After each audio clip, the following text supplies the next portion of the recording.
Imagine being so narcissistic that someone points a you know what at you and you assume they're trying to off themselves. Like the polygamist. Let's get into it. Hi guys, welcome back to Clare's Kingdom, where we talk facts, walk fierce, and remind the world that well-behaved women rarely make history. You wake up, house up, run around in it, flossing on it. This diamond, my diamond, this rock, my rock. I woke up like this. I woke up like this. Hi guys, welcome back to my channel. So as you can see by the title, we are back here with a character / series breakdown, The Polygamist. Like, when I watched this show, and I'm sure if you've watched the show, all I can say is hashtag trauma. Like, if you know, you know. That show, when I tell you, is probably one of the most traumatic things I've watched in a very long time. And yeah, this is just going to be some things that stood out to me. Like, I've called this video How to Spot a Narcissist 101 because that is all I saw. Like, this man, the main character, you could probably see him in the thumbnail or the screen. Like, all I have to say is trauma.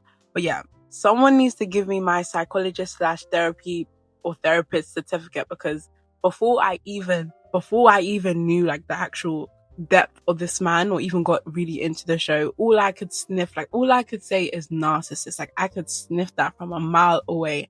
And if you guys have seen like other YouTubers, like therapists, psychologists break this character down, which is the man, the main character, it literally screamed narcissist. Like, if you grew up around narcissists, if you've ever had narcissistic people around you, you just knew, like, the signs were just screaming. Like, before I even knew much about the man, it just gave narcissist. But anyways, this isn't even a scripted video, so everything I say is literally from the top of my head, guys. So if I get some things wrong, forgive me. But yeah, how to spot a narcissist 101. Like, these people cannot see themselves, and I've stressed this in my other video where I talked about the psychology of men who trap women. But these people cannot see themselves. It's like the world revolves around them.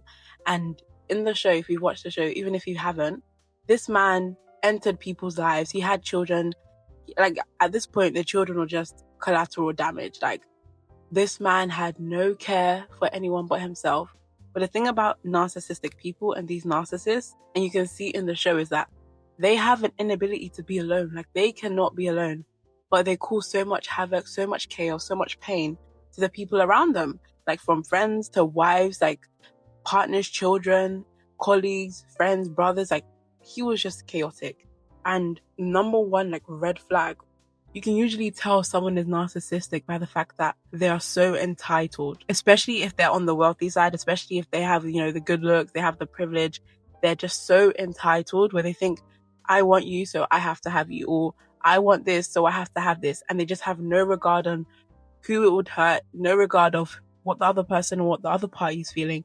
Like, you know, in the show, for instance, one of his side women, or we can say his second wife, I guess, she just gave birth to twins, and he was absent pretty much post birth, and she was obviously struggling, tired, and then when he finally needed, you know, to get his rocks off, he decided to visit her and brought her flowers and basically tried to initiate intimacy with her. And she was obviously like, no, like, I just gave birth, I just got stitches. And he was still very convinced, like, yeah, but I want you, I need you, all this stuff.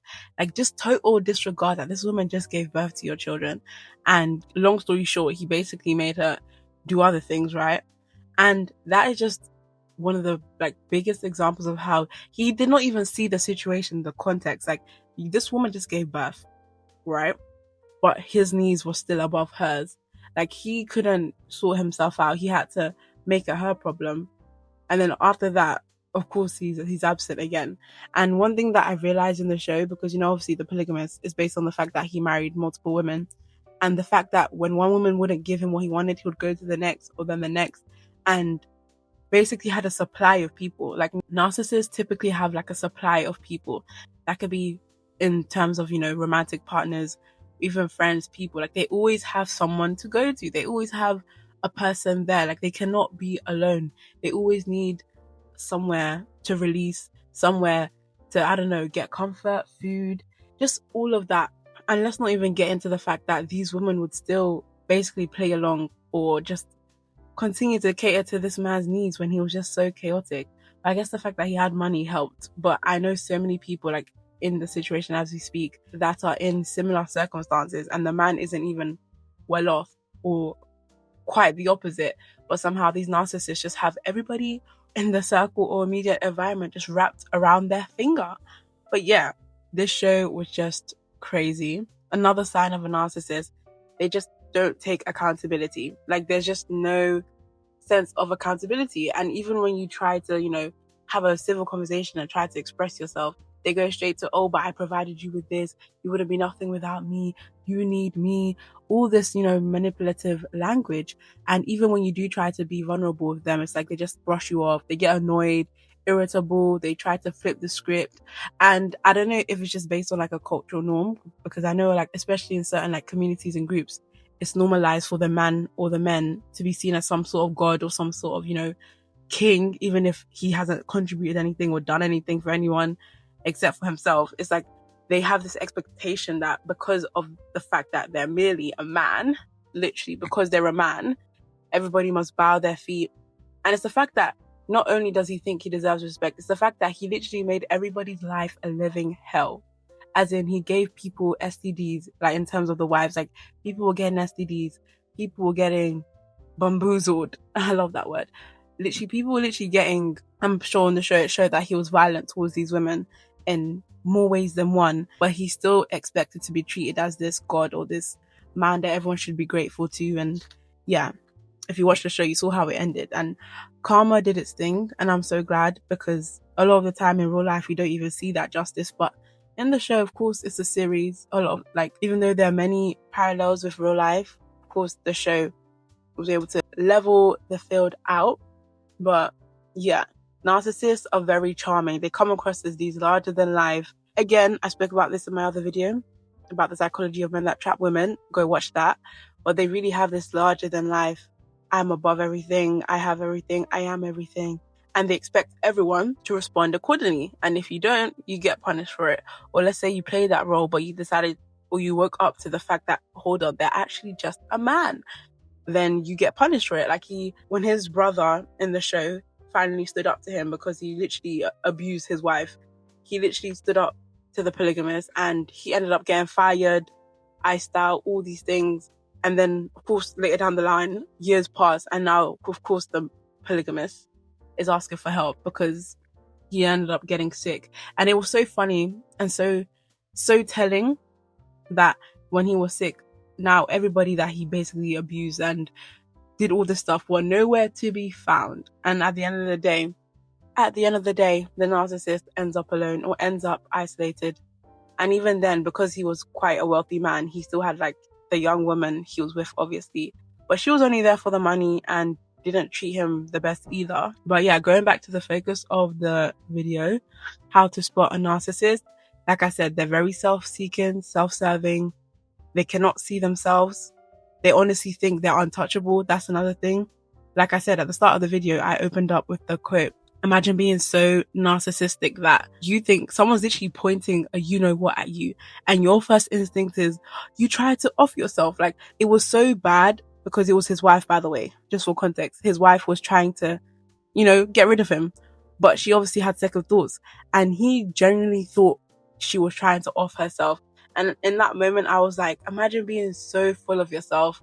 Imagine feeling so grandeur, like in terms of being above everything in life, that you think or you thought that somebody was trying to off themselves when they were directly pointing it at you. Like, that is just a different level of inflation or self-worth, if you want to call it that.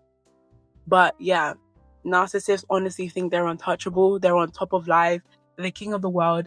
And it's worse. I feel like it's even worse when they haven't had, or they don't have anything to show for it but charm and manipulation and lies. And yeah, if you haven't watched this series, I will literally recommend, if you want to really observe narcissism in 4K, go watch that series. But I wouldn't watch it again. Like, this series, guys, when I say #trauma, that's what it was giving.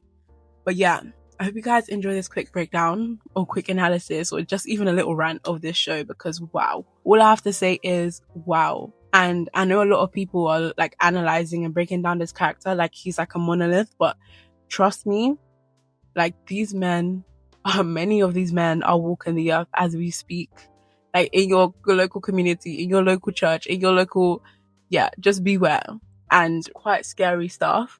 But I think as long as you're aware and see the signs at the start, then you're good. But I think the most scary thing is that you would never know. Like, from the surface, this man looks clean, polished, wealthy, charming, educated, all the good stuff that you would want, But then when you actually look deeper, I think there's just a very deep emptiness in these kinds of people, these kinds of men.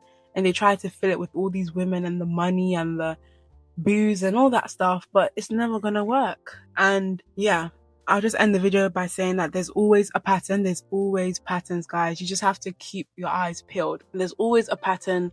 They're always sorry, and they want you to always get over things on their time. That's another thing. They want you to get over things when they say you should get over it. Like, something will literally just happen like 5 seconds ago and they'll say, get over it. Like, are we still talking about that? Are we still talking about this? And we've seen examples of this even in governments, in institutions. Like, if you're paying attention to the news and the media, you've seen this again and again. Like, let's get over it. Like, why are we still talking about this? Why are we still on this? Because in their mind, life and everything revolves around them. And if they're over something, you should be too. And obviously that's very toxic, narcissistic. And don't ignore the red flags, because this show was insane. But if you guys have watched this show, let me know your thoughts below, or if you agree, if you disagree, as long as you keep it respectful. But I'll see you guys in the next one. Bye. I woke up like this, we flawless. Ladies, tell them I woke up like this. I woke up like this, we flawless. Ladies,